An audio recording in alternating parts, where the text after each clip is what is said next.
Hey guys, welcome back for our next lecture in our series on the Reform era. This week we are going to be taking a look at how they began to reform some of the problems that we've discussed up to this point. So we're going to break it down in a very similar pattern.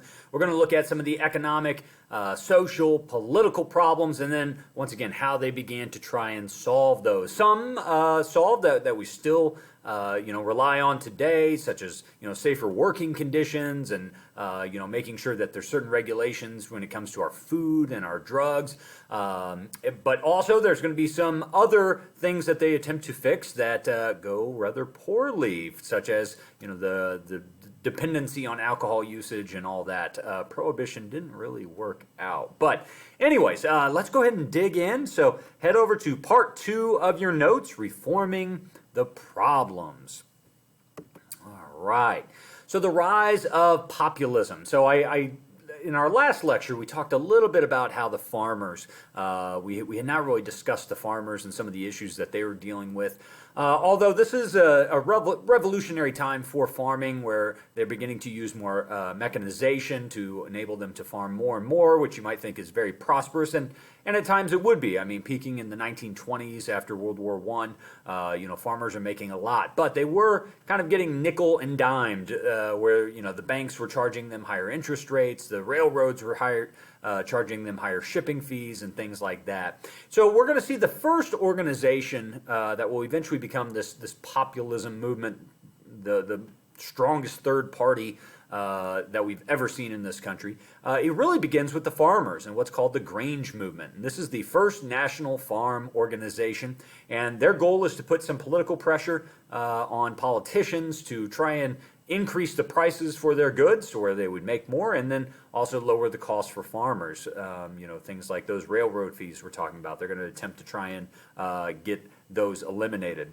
Now, what we're seeing here is a group that is rising up that we refer to as kind of populists. Okay, and eventually they will organize into a political party. But this term populist is still used today, and when you're talking about what represents kind of the common man, right? That's kind of the populist mentality, that supposedly they represent the common man and their ailments. So we're seeing the rise of populism during this period. That sometimes we hear about the so-called like silent majority. That often has kind of a populist mentality associated with it. But here, we're talking about the rise of the farmers' political power and the populist push to try and get some laws passed in their interest.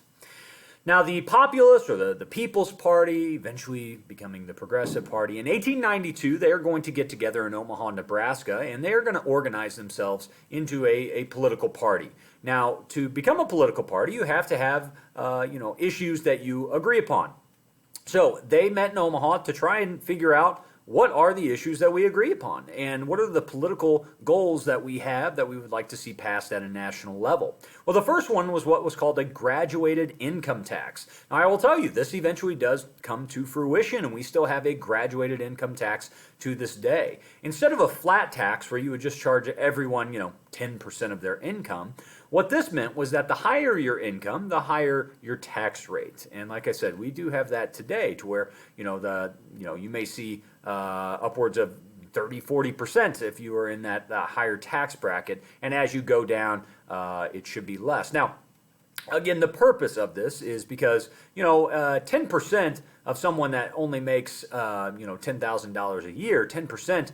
That actually accounts for a lot more than, maybe 10% of a person who makes $100 million a year. That's going to have a lot less impact on them than it would someone who makes a much lower salary. So that was kind of the idea here, and many farmers, of course, found themselves on the lower end of that tax bracket, so it's something that they were pushing for. Another item that they pushed for that they didn't actually succeed in, but they did want the federal ownership of the railroads. They wanted the government to actually kind of take over the railroad companies. Men like Vanderbilt and Stanford, they believed had, there was too much corruption involved, that they were gouging. I mean, these men had monopolies on the industry. You had to ship your goods to markets, you had to use railroads to do that, and they knew that, and they were charging more than they needed to. So the idea here was that if the federal government could basically take over the railroads and organize it, that it would stop all these farmers from becoming bankrupt due to high shipping fees. Again, did not actually happen, but it was one of their goals. Now, the next item is a little bit hard to wrap our mind around.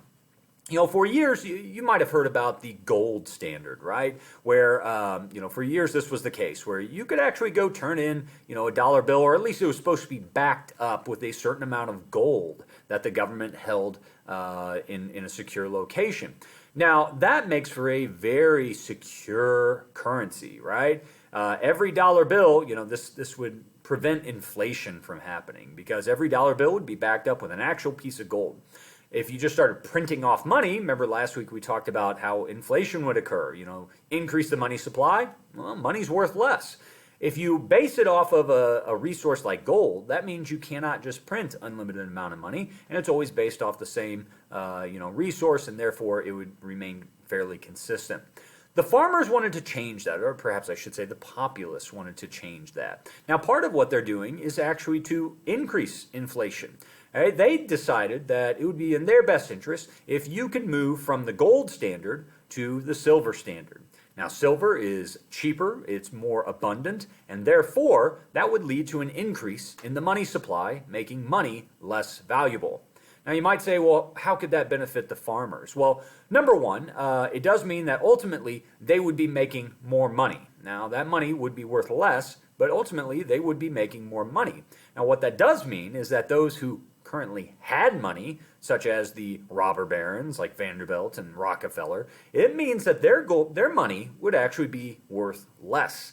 Okay, so what they're trying to do is try and fix that uneven distribution of income.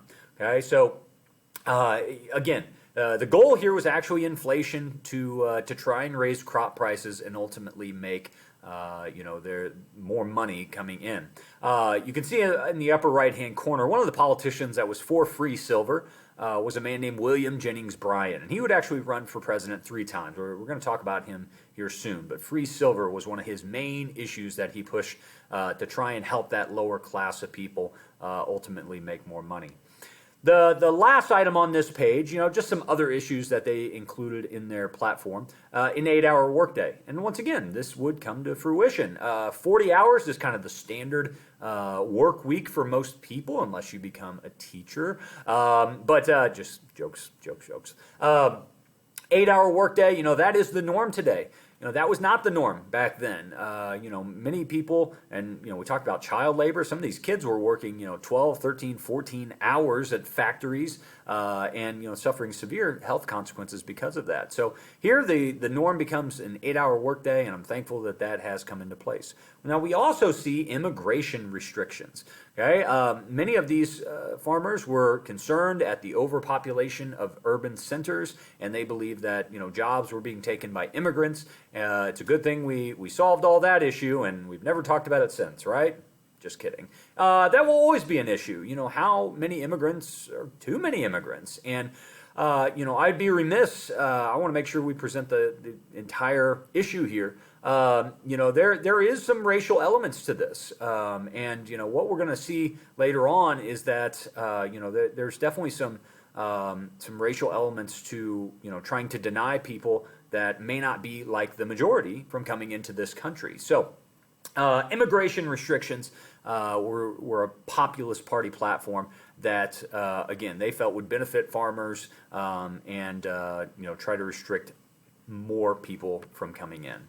Now, the hero of the Populist Party was this man, William Jennings Bryan. Like I said, he ran for president 3 times. I believe twice he ran as a Democratic nominee, perhaps all 3 times, I can't remember, and once as this populist nominee. He did support free silver. He was against anti-imperialism. He was anti-imperialist. We have not discussed imperialism yet, but this is at an age where the major nations of the world are going out getting empires, okay? Those empires are growing and growing. America has traditionally been isolationist, meaning we've kind of kept to our own business until this period. All right, what we're going to see is in the late 1890s, America will switch that course and we will become very imperialist and we will take over places as far away as Hawaii. Okay, this is all part of our next unit. The Philippines will be a part of the United States. Puerto Rico, Guam, all these areas. And some politicians, many Americans, were against this idea of America going out, taking over other people's land. We'll cover that topic more in depth later. He was also for prohibition. Okay, so again, a progressive idea. Ban the use of alcohol. Excuse me. Ban the use of alcohol, and you would prevent a lot of the problems that come alongside of it. An interesting experiment, once again, one that doesn't really pan out. In 1896, William Jennings Bryan will run for president. This was the greatest chance he had to become president. And what he was going up against, William McKinley, was really as opposite of a candidate as you could get. I've seen a lot of historians refer to this as really the first modern election in our times because, even though William Jennings Bryan was very popular and, campaigned across the country, was constantly on trains, going from city to city, doing the traditional pit stops, and campaigning in those areas. McKinley used more modern tactics. The Republican candidate spent big money in newspapers to advertise, and many of those were negative advertisements against William Jennings Bryan. But ultimately, William Jennings Bryan and his progressive ideas ultimately scared a lot of people, and in particular, that free silver idea, might not seem like that big of a deal to you, but think about who that's going to hurt, okay? Those who have money. Okay, and we're talking about the wealthy and, frankly, the powerful in this country. He gave a speech which he entitled the Cross of Gold speech, and he warned against continuing the gold standard. He's saying, basically, we are crucifying the lower portion of society, the poorest people in our society, to enable those who have wealth to continue to grow that. Now, again, while what he was saying may have been correct, it did scare a lot of the wealthy individuals in America that thought, if this guy gets elected, my net worth is going to decrease. And they probably would have been right. So that fear among conservatives and especially the wealthy and powerful really kind of turned the tide in favor of McKinley. But it's a great speech that if we have time, I would love for everyone to listen to it and read it.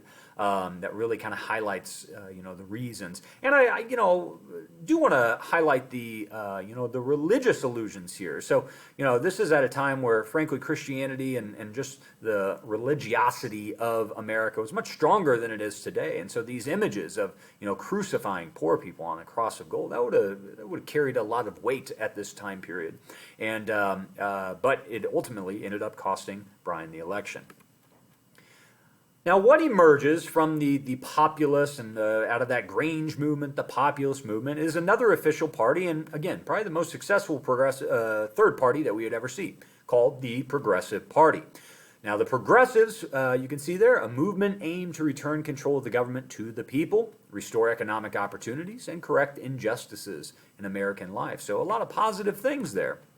We're going to take a look at 4 goals of those progressives and see which of those goals they actually succeeded in promoting.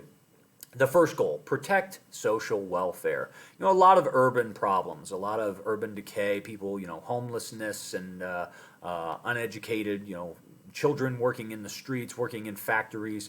So there were a lot of urban problems that need to be corrected, excuse me.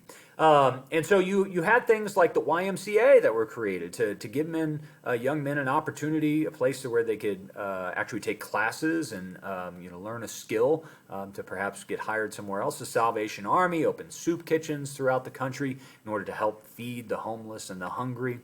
There were people like Jane Addams who opened what were called settlement houses, and these were often in slum neighborhoods where people from the community could come and look for help, and frankly, they could even live there for a period of time to kind of get back on their feet. Jane Addams was the most famous of these settlement house organizers, and the one that she created in Chicago called the Hull House, she would actually go on to win a Nobel Peace Prize because of her work there. So an excellent job. Now notice a lot of these things are being done by the community, okay? And what we're seeing here is that people are trying to organize amongst themselves.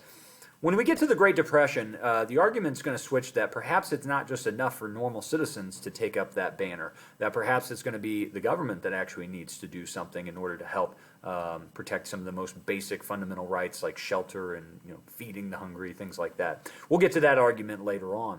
The second goal of the progressives were to promote moral reform. Now this deals with the alcohol issue. Now early on, this began as kind of a grassroots, kind of a localized movement that was known as the temperance movement. Okay, to have temperance means that you have moderation. Right? So the temperance movement said you need to reduce your use of alcohol or simply ban alcoholic beverages. That if you got rid of alcohol, you'd get rid of a lot of those other side problems like domestic abuse. This temperance movement eventually became what was known as prohibition. I have a lot of kids that get confused on this. The temperance movement is what led to prohibition. Prohibition was the actual amendment that stopped people from drinking, well, didn't actually stop people from drinking, but made it illegal to actually consume, to produce alcohol. The 18th Amendment to the United States banned alcohol from being produced or consumed, and it would last for 13 years. It would ultimately be repealed in the Great Depression by FDR as the 21st Amendment. Now, with this test, I am going to have you guys memorizing some of these amendments, and this will be one of them. You do need to know that Prohibition was born out of the 18th Amendment and ended with the 21st. An easy way to remember that. Remember, when you turn 18, you still cannot drink alcohol in the United States. You are banned from drinking alcohol. You are prohibited from drinking alcohol when you are 18. But when you are 21, you are allowed to drink alcohol. Easy way to remember it. 18th Amendment banned alcohol. 21st allowed for alcohol. Economic reform was another issue. We talked in the first part of this lecture about people proposing new economic systems, socialism, communism, and some nations are going to attempt, some of the more radical and extreme versions of that. Here in the United States, we were debating on, how much regulation is too much regulation. In 1893, there was an economic panic that caused a lot of people to lose their jobs, a lot of people to become homeless, and it really caused people to question if the government's laissez-faire approach, unregulated, hands-off approach, was really what was best for America. Perhaps there need to be some guidelines. Again, Eugene V. Debs would help create and lead what was known as the Socialist Party of the United States. He would run for president as a third-party candidate, as a socialist party that was trying to introduce more socialist policies into American society. The socialists believed that big business was receiving a lot of favorable benefits from the government, and that they thought progressives would appeal to the socialist agenda. I will say there was some success. I mean, I think at one election he had over 1 million people voting for him, but ultimately, never really garnered full support of the progressive wing of society. And the last one, which kind of fits in here, fostering efficiency. And a lot of this, I talk about scientific management here, making sure that work is productive. Well, one way they found that work would be productive is if you actually paid people a minimum wage. And so I would put this under the fostering efficiency. When you actually provide, actual fair labor wages for people's labor, they tend to be more productive when they know they have a good job and are getting paid well. So, I would throw that under this fostering efficiency in the workplace. You make things safe for people. You make, a paycheck relative to what the job is. You're going to have more production, and it's going to be a more efficient production overall. Henry Ford is a great example of how more efficiency in the workplace could really kind of alter how really all of America operated. Take the Model T car, for instance. In 1910, the Model T took about 14 man-hours to produce. Within just a few years, he had introduced what was called the assembly line. Okay, now of course today a lot of products are made on assembly lines in almost every factory in the world. But the idea was instead of making one car at one time, okay, let's put on the wheels. Okay, now let's put on the headlights. Instead, each person in that factory kind of worked on a very specific part, and they just replicated that one part over and over and over. And ultimately, it cuts down on the amount of time that it takes to create a product like a car, of the Model T car. One of the most expensive parts of any production line is the man hours that go into this, the labor that is being used to produce these goods. So when you decrease, the production from 14 man hours to 2 man hours, that means there's 12 man hours that are not having to be paid for when you produce this car. Well, that gets reflected in the price.